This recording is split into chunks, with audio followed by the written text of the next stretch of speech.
Good afternoon, ladies and gentlemen. How are you today? My name is Dale Tippett. I'm ex-Navy. I got out in the late 70s, came home to Chicago, and actually went to college for a while on the GI Bill.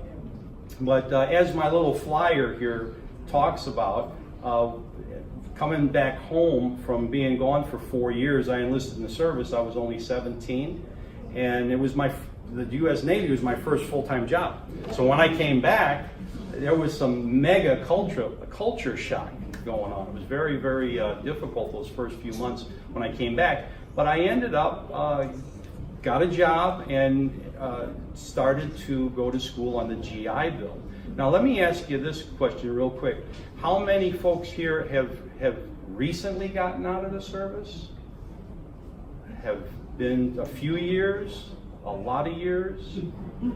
How many veterans? The guys and gals in the maroon shirts I know are all veterans. They're all, I know them all. Now, is everyone else here a veteran?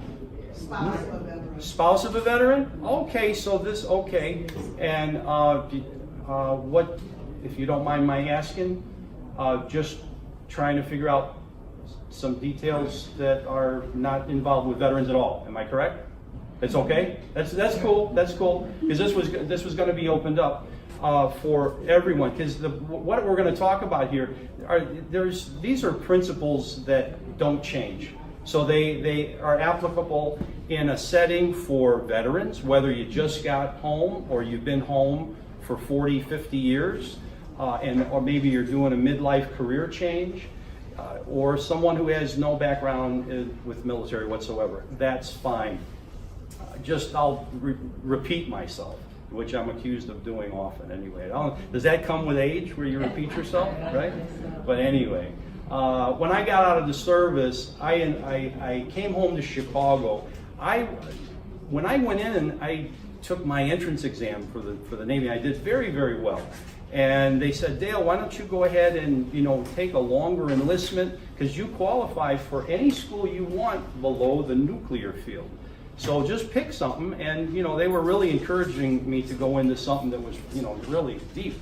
I said, no, I don't think so. I said, I want to go to sea. I said, and you know what, if the Navy doesn't work out, I'm going to become a chef. So make me a cook and give me a ship, and that'll make my day. So anyway, that's what happened. So I ended up getting a ship, went overseas, went to cook school, and I had a good career, and 4 years, all 4 years of it. Came home, and I had started a family like so many young people do. I mean, I was out there, and you get married, and I started having kids. So when I came back, and this is important, this is a point that's important because of those returning home or in a career change mode. The culture shock that you go through is tremendous. Like I said, my first full-time gig was the Navy, was the military.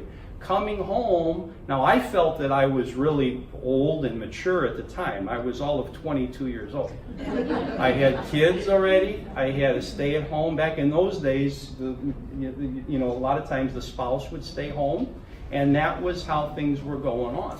Well, I figured I had this all figured out because I started, before I ever got off active duty, to go ahead and get a job lined up here in town on my career. I says, well, the Navy, I'm ready to move on, so I'm going to become a chef. Well, it turns out I'm working at a hotel out here in Rosemont, and I was working within 2 weeks of coming back into Chicago. I got out mid-September. By the first Monday in October, I was over here on River Road working. And I'll tell you what, I wasn't making any money. I was working very irregular hours. Had the culture itself was so different. It was like really almost like going back to boot camp or basic training again. It was really something. Well, what ended up happening though, before I had gotten off of active duty, I had some leave or vacation accumulated that I sold back. I had saved a few dollars, and I ended up coming home. We all came back here to Chicago, and I had a job. So I said, and it's a career. I'm going to be a chef.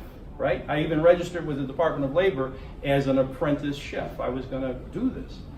Turns out by Christmas, had no money, I was in debt. Over the holidays, we go into January, the new year, I had no idea how I was gonna pay my February rent. It was that bad. Well, fortunately, back in those days, this was in the late 70s, we had a lot of manufacturing here, and they paid well. But like today, this hasn't changed. People skills, networking, that entire dynamic applied then as it does today. These things just don't change. So through family and friends, I was able to get on at a factory here in Chicago on the north side of the city as a laborer, and they paid well and tons of overtime. And I started work and I didn't get a day off for 3 weeks. And so that was tremendous. And then I ended up going on the GI Bill. I signed up I went to community college and started to raise my family. Well, it turns out I stayed at that company for 22 years. And I started as a laborer, and I was able to, when I left there, I was in management. About 14 years on the operations side. My last 8 years, I was in marketing, sales and marketing. Actually, it was customer service. And it was just one of those things you'll see at times. Now, we've got a good mixed group here, which is awesome. You may have heard the story where people come in, 22 years old, they're promised the moon at a company, come in early, stay late, make sure you just go, and we'll take care of you here. Well, you buy into that. We all buy into that. But then eventually there comes a time when you end up accumulating maybe 5 weeks vacation, the ins and outs of the company, and all of a sudden you get a few gray hairs or a few less hairs on your head, and people start to say, you know what, we're looking for some younger people. Really, they won't say that, but this is the reality. So you see a lot of folks that get squeezed out because they can say, I'll get 2 people who just out of college for the price of one. They don't know all that this other person knows, but we'll train them to our system, and then we'll go ahead and we'll see what happens down the road. I saw so many good people. Now, I was there at 22, and I was there for 22 years. I saw so many good people. When they got into their 50s, it was like a target was painted on their back. And if they could survive those years in the 50s, their 50s age group, then they could typically get out and maybe get their pension or what have you. But so many would be let go. And there would be any number, your job was eliminated, this was eliminated, whatever might have happened.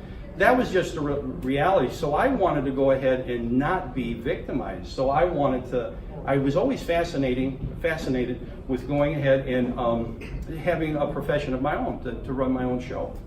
So once my children got older, and I just left. One day the handwriting was on the wall. I was in my 40s, and you could see the economy changing. All of a sudden, these factories were closing. They were moving to Mexico. Then they were moving to China. Then they were moving to India. Then they were going to eastern part of Europe and what have you.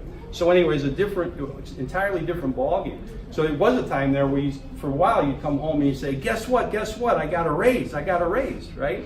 And then there was a time frame where you'd come home and you'd say, guess what, I can stay, I can keep my job.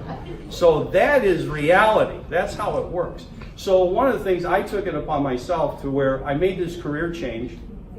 And one thing that happened is it's a whole different set of issues. And you're on your own, you're self-employed, you're the CEO and the janitor and everything in between. But the one thing that you miss is that regular paycheck. And so it comes back to whether you're working for a company or you're self-employed, you gotta get paid.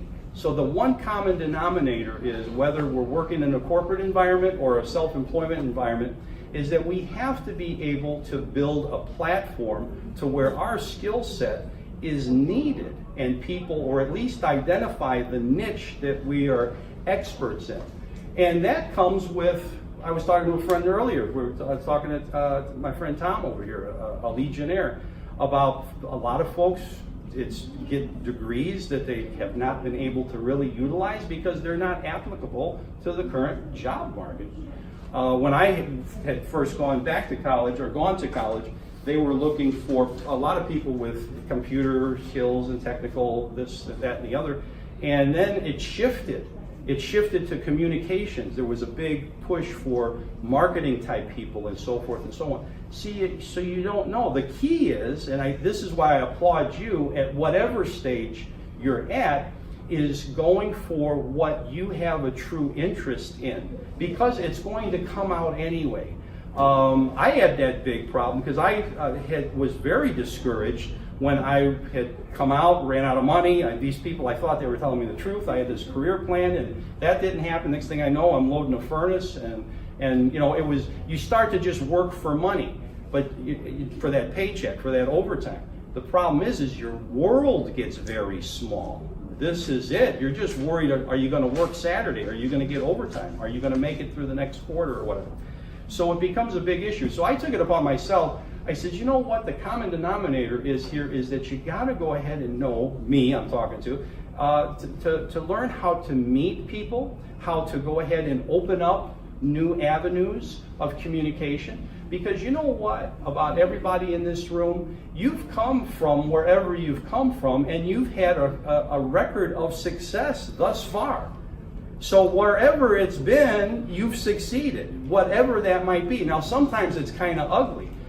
Sometimes things, you know, we're hanging on to something that we're afraid to let go, but you've heard the stories that, you know, when I got out of that place, it was the best thing that ever happened to me. When I got out of this relationship, it was the best thing that ever happened to me. But going through it, we used to call that the black hole. I've got some family who we would talk about this. I said, you know what? We are in the black hole right now. The ones that stay loyal to you when you're going through this stuff. So, but it passes. It's not easy, but it really does pass. The one thing is when you dig in, you find out that it's a matter of just hanging in there. We all get beat up. Even fast forward, you can go, if we were to just change courses right now and say we're all working, we all have our dream job, but we want to expand. As soon as you take a step out in the leadership role, you're out there by yourself again. You're a target for people saying things or whatever. So it never ends. So the point is get used to that, and it's okay. It's all right. So when we get comfortable with that, it's a major step forward. I probably digress. I was talking about public speaking. I was so nervous about public speaking when I went to when I went to college. I actually had a college class where you had to write a report, stand up, and read it. And I went and withdrew from the class. I said, I ain't going to do this. No way. And it was that bad. I was petrified of it. And so now I'm told, well, don't you ever shut up, Dale? You know? So, but anyway, I love it. That's fine. That's okay. The point is this, though, is that I did a very unscientific survey in preparation for our presentation today. Let me give you a little bit of background. I'm so glad everybody came on out. I got an email from a young man who's on active duty, who's a friend of mine, goes to our church, and he introduced me to Jackie, the gal who put this whole program together. And he had said that, you know what, we're trying to do an event over at Triton, and it's going to be a boot camp, and then there's going to be some employers coming the next week. Is there anybody that you might be able, know that you could kind of help with this? Well, I'm telling you, I had learned my lesson back in the day, many years ago, is that one thing that you never stop doing, don't ever stop just going and meeting people and networking and getting involved, because you never know how this is all going to come and take shape. So sure enough, I got hold of Jackie, and all of a sudden, all these guys and gals with the caps on, they all volunteered. I told Jackie, I said, I'll be your speaker. She says, what do you mean you'll be my speaker? I said, yeah, I'll come up and speak. I'll do that. And so anyway, it all came together as a team, as a unit, as something that just blossom. And it's all out of that mindset that wherever you are, it's great. You're going to learn more, and go ahead and reach out for more. And it has a way of working out. The unscientific survey that I did was from an HR department. We used to call it personnel. Does anybody remember when it used to be called personnel? So HR, I asked them about what is, a couple of them, I said, what is the number one attribute that you're looking for someone who's a candidate for an opening that you have? And they all said attitude. Attitude was the most important. And it resonated, well, and with me. And of course, you can't have a good attitude. Well, let me put it this way. Attitude and integrity, they run together. How do we go ahead and really be purposeful in developing the kind of attitude that will open doors for us? It sounds pretty basic, but unless I was taught something, I just, it's like a machine, a computer, a phone, whatever.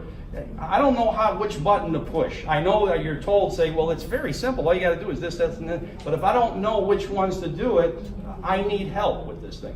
Likewise, with these people skills, once you go ahead and are shown how to do it, it becomes second nature. And guess what? It's never changed. It's been this way since for literally thousands of years.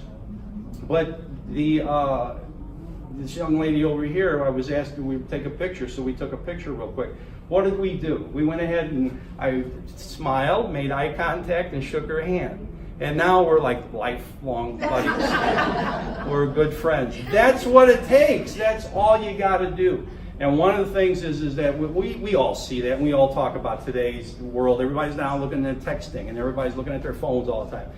And they're not, I think they should be renamed computers with a phone app, because we got so many functions on there. We need them. I mean, I get it. I mean, I'm guilty of that as well. But when we're looking for a job in the real world, it's a real person that's going to give us a job. Now, some of the mechanics have changed, of course, of how you apply, probably online, and some of the questions they ask, and so forth and so on. But coming in to an interview, that hasn't changed from the feedback that I get, and then from a person who would be looking to maybe bring on a partner, hire somebody to do some work for me, whatever it is. You're going to look at their general presentation, and if they've got a pleasing attitude, right? And then, of course, you can kind of get through intuition, maybe a question about integrity. Sometimes you just feel funny about something, right? And that's human nature, and that's good. You need to have that when you're working with somebody for professional service or any kind of a thing. You want to check with your gut too. It's not all checking off a box and everything's going to be okay. Because once you get involved with something, a relationship, you go ahead and get a job, what's going to happen? You start to have a family, then you go ahead and start to buy a house and a car, and you're going to do this, you're going to do that, and then all of a sudden, it happens that you go to work in the morning, the business is gone. You ever see those? Some of these on the north side of Chicago have been in business forever. You come and pull into work one day, there's a padlock on it. So it's a two-way street. And I understand from my HR friends that dynamic is a reality of today as well. It's not only the employer analyzing the individual candidate, it's the candidate. They're putting out their information to multiple locations as well. And it's much more of a free agency type of a relationship that exists. So this is empowering, I believe, for all of us, because we have some tools. Number one, we want to have a great attitude with great integrity. I don't know, did you ever hear about the guy who was driving out, I think he was out in rural Montana or something. He's driving around, he sees this sign, talking dog for sale. Did you ever hear about this guy? I think I saw it in the paper or whatever. So he's this talking dog for sale. He's out in the boondocks. He sees this sign, he pulls over, pulls into this guy's front yard, if you call it that. He said it was like a real dilapidated, like a shanty type of a house there. And the guy sitting out in front, he gets out of the car and he says, "Where's this dog at that's your talking dog. The guy says, he's out in back. So the guy walks around back and sees this